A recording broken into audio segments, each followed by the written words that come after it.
This is the observation of polystyrene beads in water. So the task was to determine the effect of water on beads in a solution using a microscope. Tracker was used to follow 3 different beads based on their positions and velocities over time. So the main concept observed in this experiment deals with momentum. The common momentum equation could be applied to this experiment, which states that momentum is the velocity multiplied by the mass.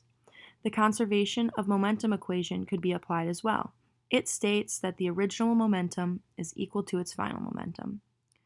So, as previously stated, a microscope was used to track beads in a solution of water.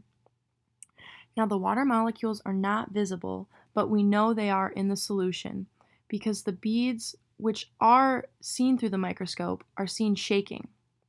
The water molecules are moving with different velocities in 3 dimensions, which causes collisions with the beads. A transfer of momentum occurs from the water molecules to the beads from each collision. The beads don't move as fast as the water molecules after the collision due to the mass of the beads being astronomically larger than the water. The momentum must be conserved from beginning to end. The beads appear to be shaking because this transfer of momentum is coming from multiple directions at the same time.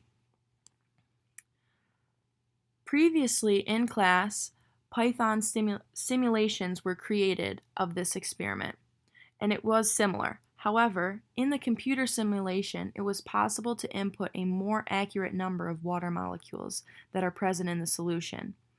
In a solution, in real life, there is an extremely larger number of water molecules than the computer program can create.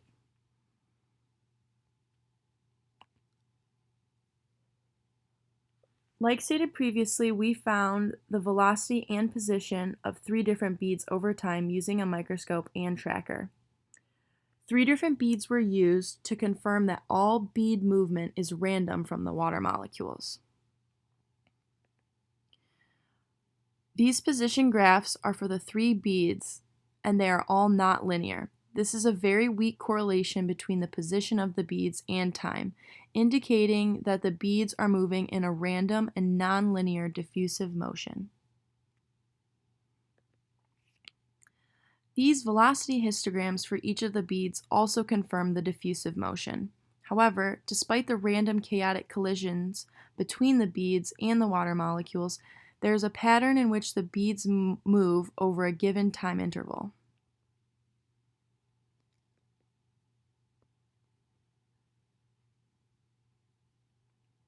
This is the overall velocity of the histograms, and you can recognize the pattern again here. In conclusion, it was found that the motion of beads describes diffusive motion, and the position and histogram graphs confirm the random motion of the beads.